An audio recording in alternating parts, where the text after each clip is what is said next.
So very nice to meet you today. So I know this is a mouthful of a title, but I promise I won't introduce an AI workflow, quite the opposite. So here we go. One core thing about me is that I've always been intrigued by the word choices people use. So when I was 5 and we moved between dialect areas, my mother told me that I need to change the way I ask people to be my friends. And for some reason, that became a core memory, which led me to be interested in languages and the way people speak. And then a few words about the company that I work for. So it's a SaaS company, and we help companies showcase that they can be trusted online. The problem is very global, but there's a lot of demand generation involved, as many companies do not even know that they have a trustworthiness problem online. And that is why I've needed to start to look outside of very traditional keyword data sets, because there just isn't enough purchase intent keywords, or they're too heavily competitive for us as a startup. So with SEO, we've generated paid customers in over 80 countries and users from over 170 countries.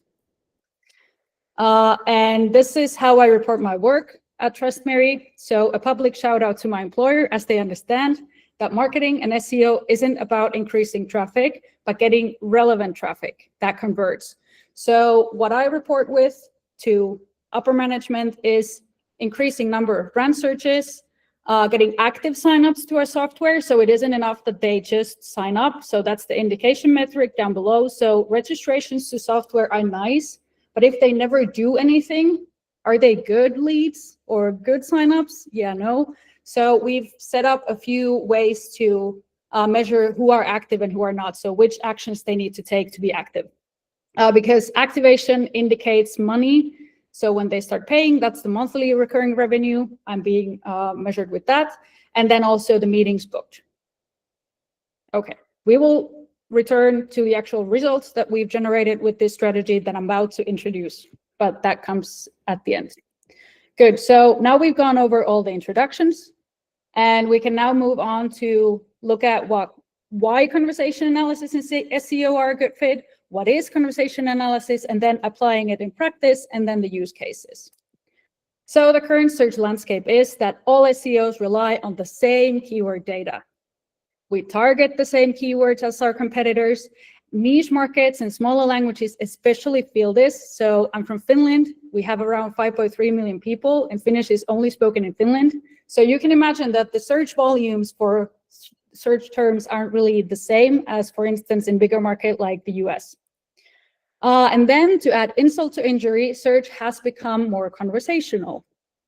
We struggle with cracking LLM performance, and we're trying to crack the code in how to get traffic to your sites. And so far, no one has access to those prompts people use to look for brands and look for services and products. We have the keyword data, which is incomplete, as we know. But then people don't even go to the search engines anymore, but they go to LLMs, and we don't know what they ask for. So how can we make sure that people find our brand? So we need to guess a lot. We need to guess what our potential customers are looking for, aka what kind of conversations they are having with these LLMs. And currently, we want to make sure that our brand is on this short list of solutions that gets recommended by Perplexity or ChatGPT or Gemini or whatever. So search is a conversation, and we need to be able to understand how a conversation works so that we can inject ourselves to the conversation. And this is actually where conversation analysis comes in. So I'm a linguist at heart. 2 years ago, I wrote my second master's thesis where I used conversation analysis as a research method to understand how the live help chat on Trustmary's website helped and failed to help people who tried to find some information from the help chat. So coming to the LLMs, so I'm not an expert on LLMs. I want to emphasize that. But I know, and it has been established, that after an LLM-based model has been developed, it has been trained to simulate conversations. And this is very interesting. So this is an interesting paper by OpenAI that discussed how to align LLMs with user intent. And user intent is something that we SEOs know very well. So for example, they stated in the paper that large language models can generate outputs that are untruthful, toxic, or simply not helpful to the user. They can also hallucinate. And then they even said that it still makes simple mistakes. Our results show that fine-tuning with human feedback is a promising direction for aligning language models with human intent. And I don't know if you know how these large language models position themselves, but this is how they appeared on Google SERPs in October 2025. So they say they are good for questions and answers. You can chat about this and that with them, and they're essentially an answer engine. So the key here is to remember the questions and answers, because we will get back to that later. Good. Okay, then what is conversation analysis? Now we know that search is a conversation, but how do we analyze it? So conversation analysis researches the social interaction between individuals. It actually dates back all the way to 1960s and was introduced by Harvey Sachs, who researched recordings of calls to a suicide prevention center, and he focused on researching the tactics callers used to not reveal their names. So conversation analysis started by analyzing phone calls and then moved on to analyzing mundane, everyday conversations, because it looks at how people use step-by-step patterns, like taking turns, fixing misunderstandings, organizing actions to understand each other. So everyone listening has had countless interactions today, ranging from one-on-one discussions, being in a group of people, emailing, texting. And interestingly, this is a mix of those things, because this is live that I'm doing right now to you guys, but then when I upload it to YouTube and someone can comment on it, it also becomes an offline thing, which is, an online thing, but then it's not synchronous. But yeah, very weird. But interactions between individuals can take place offline and online. Good. And now here are the three key concepts of conversation analysis that you need to understand so that you can use it. So this is how I've used it. So I have analyzed our sales and success teams' recorded calls with our customers. And that has led to amazing results. More about those later, but now let's walk through how conversation analysis is done so that you can also use it in your work. Good. So as I mentioned, there are synchronous interactions that you need to look into. There are asynchronous, so forums, social media, texting, whatnot. And this affects the analysis that you're going to do. So you just need to know that these exist, and you need to take that into consideration when doing an analysis. Okay, one aspect down, two to go. So it's a little morbid, but like to do real conversation analysis, it needs to be naturally occurring. And you need to ask yourself, will the interaction take place if the researcher dies on the way to record it? If it takes place, even if the researcher dies, then it's a naturally occurring situation. So you cannot set up a call and say, act normal, I'm gonna research you. No, that's not good. But you can analyze everything, every conversation that you've had with your existing customers, because there has been another goal for having that conversation, if that makes sense. Now, the third and final aspect is that researchers approach each data set, so each conversation, with an open mind rather than an exact predetermined research question. When using conversation analysis as a research method, unmotivated looking is used to be able to do data-driven analysis. Unmotivated looking, that basically means finding a candidate phenomena in your data. So something that gets really like repeated over and over and over again. And here's a prime example. So I looked for, can you see my in our database? And there were 117 meetings found where there was, can you see my screen? Okay, can you now see my screen? And this is very interesting for a linguist, but not so much for SEO or marketing purposes, but just to give you an example that this is like a candidate phenomena that might be interesting. But this is very interesting. So I came across this research when I was doing my studies, and it was done in 2015 by Elizabeth Stokoe. And she said to find, is there a word that gets callers to go from getting someone to say on the phone yes instead of a no? And then my brain completely exploded when I saw this research. So this is, in order to do any conversation analysis, you need to transcribe what is being said. And here's an example of that. So on line 1, the caller says, does that sound like it might be helpful to you? And then there's a pause of 2.7 seconds. And then the receiver says, it might be, but I'm not too sure at this stage about. And this is like a layman way of doing conversation analysis and transcribing, because this is what real transcription looks like in research, because it needs to be repeatable. So you need to have the emphasis of the words and intonations and whatnot. But for the purposes of doing conversation analysis for marketing reasons, then it's like this is enough. Okay, so the pause on line 2 indicates to a linguist that the person is going to respond with a no. And that actually was the case in this case as well. So they said, yeah, oh yeah, I don't know about this girl. And then the caller says, yeah, but would you be willing to see 2 of our mediators? And they interrupt and say, oh, of course, yeah.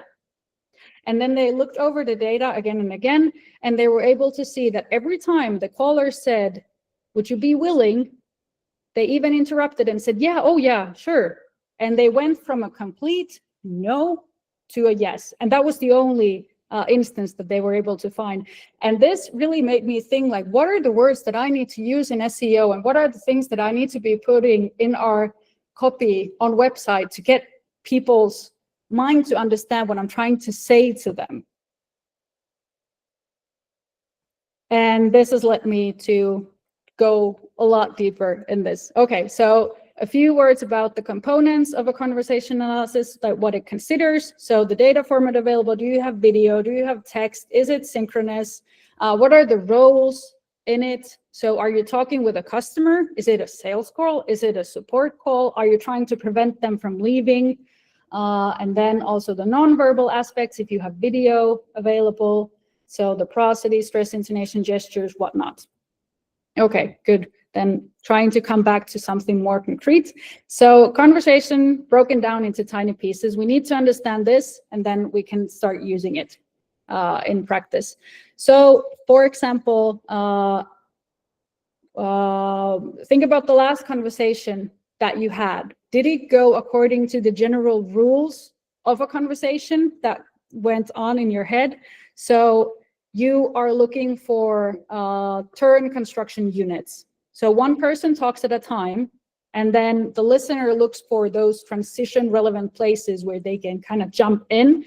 And these are also very culturally biased. So Finnish people, we wait until the very end of a sentence, and we even do a little nod, and then the other one can start talking.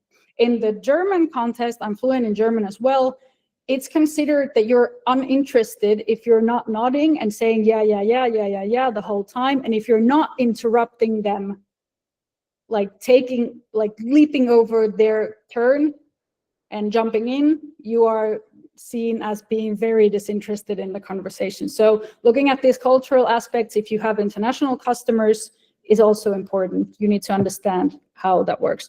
Okay, then there's the turn allocation. So when a turn is completed, the speaker can indicate now it's your turn with a asking something with a gaze or something like that, or it can be self-selecting. So the first starter gets to speak, or then if there is complete silence, the current speaker may continue. This is also a very interesting interviewing tactic, because if the interviewer stays silent, the interviewee is like, should I say more? Should I say more? And they will probably start speaking more. Okay, and then the sequence organization. So if I introduce myself to someone, I expect them to introduce themselves back to me. Same way, when I ask a question, I expect an answer. And remember, this is how LLMs work. You ask a question, they answer you. And then there's the offer and acceptance and that sort of thing.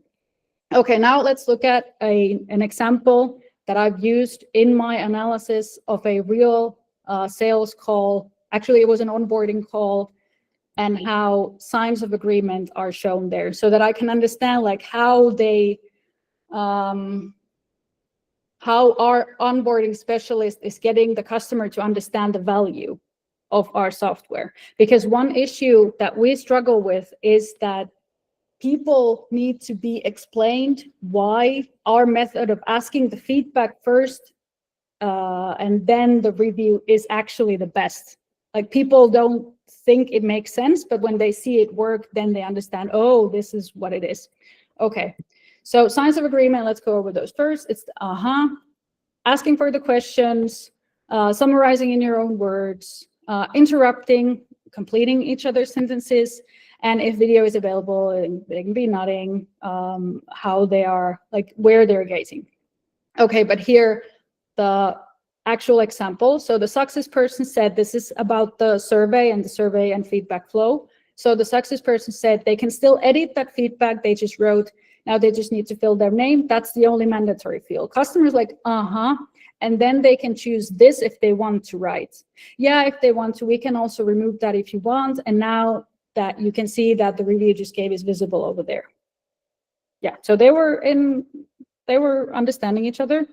And then in this case, the customer says, if this is the case, can I just skip? 2 seconds of silence. Can I just skip this and it make this to where they're not doing it twice? Another pause. It seems redundant. Success is like, customer's like, doesn't it? And another pause. And can you guess what the success person is saying? Like, are they gonna agree or disagree? Yeah, they're gonna disagree. So it seems like you're doing something twice, but you aren't. And here you can see that the customer just kept on saying words because the success person didn't pick up, like they didn't pick up their turn. So they were compelled to continue speaking. And here are general signs of disagreeing, long pauses, the customer continues their turn, and rephrasing what they just said because they probably thought that the success person just didn't understand what they were saying. But the success person actually was just disagreeing and wanted to find a way to politely say that I'm disagreeing with you. Good. And if video is available for signs of disagreeing, pay attention to gaze, eye squint, body language, crossing arms, shaking head. Good. And then what type of interactions to analyze with conversation analysis?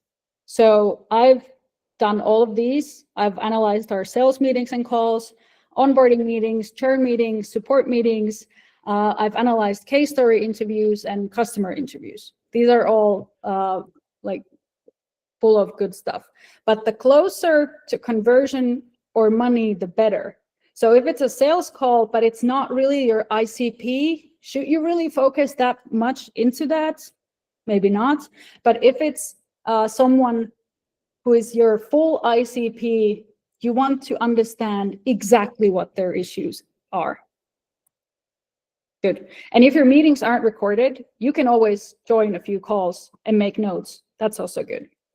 And then social listening, this is pretty tricky because this is asynchronous. They're in different orders. Like here you can see the filtering and it changes the order of things. And can we even be sure that these are real people and not bots? Because it's Reddit and people are now gaming Reddit as well. So I would focus on understanding how your target audience talks and making sure that these are actual verifiable people that you are researching instead of just some forums. If you're sure that they're real people, then why not? Okay, and then analyze your customer feedback and third-party reviews. You can analyze your own and your competitors, but these aren't really conversations, but they can reveal great insights. Okay, now that we've gone over all the theoretical, like, I'm sure you're all like, what is this about? But now we can move on to practical use cases that I've done for 2 years now. So what I've done is that we will first go over the ideal customer profiles. So we first defined our ideal customer profiles as a company. And then I went to our recording data and I found those conversations with the ideal customer profiles. And I then used the unmotivated looking to see what type of themes and things come up in those conversations with this group of people. And then we created drafts so that our sales and customer success can comment on, because they have the most knowledge of our customers. So it was very insightful for me as a marketer who isn't that much in touch with the customers to see what are the nice to haves, what are the actual barriers for buying that they mention themselves in the calls, because these are something that salespeople don't pay too much attention to. They don't log these religiously to your CRM, so you really need to see these firsthand. And I've blushed so many times because I thought that this is like the best thing ever, and then the customer was, yeah, this is a nice to have, I don't really need this. And I'm like, oh. And then we changed the wording on many things, and that started to help. So I drilled down to word choices. What gets repeated? How is it described? Because it is very likely that these word choices are used when searching for a solution independently. And when you have already reached some people in your ideal customer profile, it makes sense to research them better, because there are a lot more people out there that you want to influence in the same way. And this is like the best guess that you can have of what type of words they're using to describe their issues. Okay, so then the new copy, new content and improved copy part. So there's the old way of doing things. You do the keyword research, you do the competitor analysis and gap analysis and da-da-da-da-da. But my way of doing it is that I do the basic keyword research, and then I go in and find the high volume keywords within our customer data. And then I dive deep into when did they get it? And did they ever get what the person on the other end was trying to say? So here is an example. So customer satisfaction, one core theme for us, huge volume, high difficulty. And then I looked for instances where customer satisfaction was mentioned within our conversations that people were having with customers or potential customers. So here you can see I needed to go over a lot of meetings. There were like over almost 80. And I was jumping in, like actually listening and analyzing the words choices and how they negotiated, if they were on the same page or not. And it saturated itself pretty quickly. Like after watching 5 calls where customer satisfaction was mentioned, it kind of got repetitive. And this is also nice with conversation analysis. So you don't need to do like hundreds and hundreds and hundreds of stuff, repetitive stuff, but you can actually get the data saturates pretty quickly. Okay, so then we've all learned this. Turn the most frequently asked questions into content. But what about the new terms customers use but aren't yet findable in keyword data at all? So this is one example. So I always gather, when I go over our customer calls, I gather things that customers mention that I cannot find with keyword data analysis or keyword research. And then this was a good example. So a customer was talking about feedback points. And what they meant with this, there were actually 2 different customers who mentioned that they want to automate a customer satisfaction survey and by identifying the key feedback points in their customer journey. And they meant that this point would represent the actual mindset of the customer. So they would get the real insight if the customer is happy or unhappy. And when I went to Google and I was looking for feedback points, the intent was very different. It wasn't anything like they had described. It was about, I don't know, employee feedback and whatnot. So it was not in line with the intent. And we all know the intent is something that changes, search intent over time. So naturally, I created an article which only spoke about the feedback points from the perspective that the customers had mentioned, it being how they thought that what it means. And this was also interesting because I always think I have the best ideas and everyone understands the new concepts and new words that I'm coming up with. No one does. The best words actually come from customers when they are describing, like, I have this problem, I have feedback, I want to find my feedback points. And if I can understand what they mean with feedback points, it's likely that other people have the same concept of a feedback point as well. Okay, and this is doing fairly well in traditional search, but that's not even what I'm mostly excited about. What I'm mostly excited about is the LLM prompts thing. So, because we don't know what people are looking for in LLMs, it's best to use words your customers are actually using. Like, because we don't have the access to the prompts yet. So making like better educated guesses as to what they are probably looking for when they're trying to find your solution, your product. And one thing that we need to understand about LLMs is that this is how they work. So again, I'm not an expert in them, but you put something in. So it's here, I want to automate customer surveys in feedback points. And it turns it into tokens. And the outputs that you get are probabilities of what comes after each word. This is how all LLMs work, so please do not trust them. So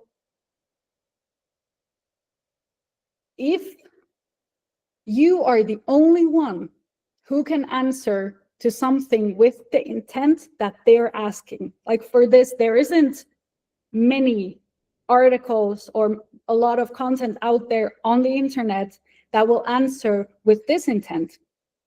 So when you're the first one, it's also basic SEO. If you're the first one writing about something, you will gain the topical authority. But what I'm mostly excited about is that I'm sourcing content ideas from our customers.